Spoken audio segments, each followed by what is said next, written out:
Okay, if you're a bedside nurse listening right now, I bet this sounds familiar. You're exhausted, right? Definitely feeling that pressure. Yeah, feeling short-staffed, and you're stuck documenting in these systems.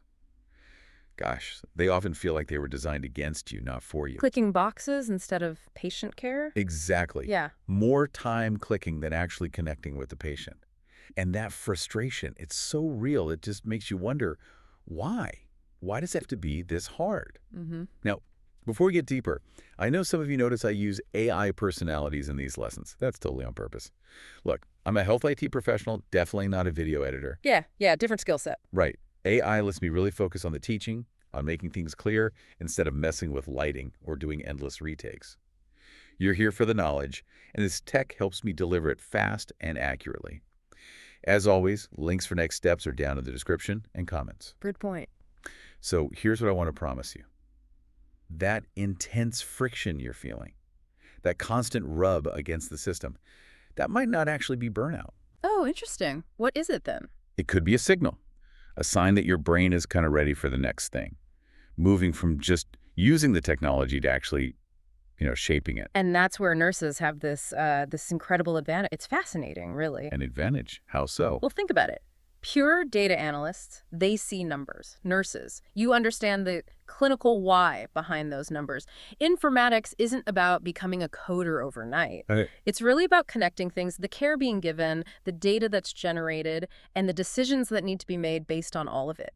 If you're looking at lab trends, vitals, figuring out workflow bottlenecks. Which you do every single shift. Exactly. You've already been doing informatics work. You're analyzing data constantly. So that shift, moving from reacting to whatever fire is burning right now at the bedside, to designing solutions, system-wide solutions that actually prevents those fires. That's the leap. And it's huge. You scale your impact. Instead of helping one patient at a time, your insights can help thousands. Okay, so how do we make that practical? How does a nurse actually start making that transition? Let's maybe walk through the key steps, the milestones. Right. Milestone 1 is maybe the simplest, but also easy to overlook. Just recognizing your own value. That clinical judgment you have, your deep understanding of how things actually work on the floor, your communication skills, that stuff is pure gold in system design. Okay, I get that. My experience matters. What's next? Milestone 2, this is often where nurses hesitate a bit. It's learning the language. Ah, okay. This is where the, oh, I'm not a tech person feeling kicks in, right? What is this language? And why learn it if I don't want to be a coder? Yeah, totally get that fear. But it's not about coding itself. It's about understanding some key concepts. Data standards, interoperability basics. Like what specifically? Like HL7. Or FHIR, which we pronounce fire. Knowing just the basics of how these standards help data move between different systems, it's critical. Why? Because then you know what's possible. You know what clinical information to ask for when, say, you're building an interface between the EHR and another system.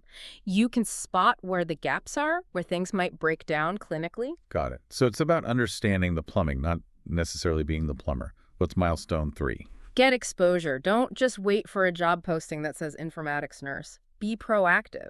How? Can you join an electronic health record, an EHR optimization committee at your hospital, volunteer for a project, maybe even just ask to shadow one of the hospital's analysts for a day? So get inside the process somehow. Exactly. See it in action. And that leads right into the final milestone, number 4. Document your impact. Meaning? If you suggest a change, maybe to a flow sheet, and it helps reduce duplicate documentation, or if you figure out a way to streamline charting time, even just a little bit, write it down, because that is informatics work right there. Documenting those small wins turns them into real, tangible experience. It's what analysts and hiring managers are looking for. Okay, let me share a quick story that really made this click for me. Let's call her Betty. She was an RN, bedside, totally fed up with the clunky workflows, just like we talked about. Sounds familiar. Right. So she joined her unit's EHR committee. Mostly just a vent, probably at first. But then she started learning to read things like HL7 messages, specifically an ADT message, admittance charge transfer data. Okay, getting into the details. Yeah. And she found she actually liked solving those system-level problems. Long story short, she became a clinical analyst. She ended up designing new documentation flows that cut her old unit's charting time by like 22%. Wow, that's significant. Huge. And her bedside knowledge wasn't just helpful, it was essential. That was the foundation. That's a perfect example. And it highlights the biggest mistake people make, thinking they have to completely leave nursing behind, or that they absolutely need a master's degree just to get started. Right, that it's this insurmountable wall. Exactly. But it's not about leaving. It's about scaling your nursing impact. You already know what good patient care looks like. Now you get the chance to design the technology that actually supports it instead of hindering it. What you need first is direction, maybe some targeted learning, not necessarily a whole new degree right out of the gate. That really reframes it. It's not about abandoning nursing. It's about applying it differently on a bigger stage. Precisely. So maybe the final thought here is the very best informatics professionals, the ones who build systems that truly work for clinicians. They were once great bedside nurses. That frustration you feel isn't a dead end, it's a doorway.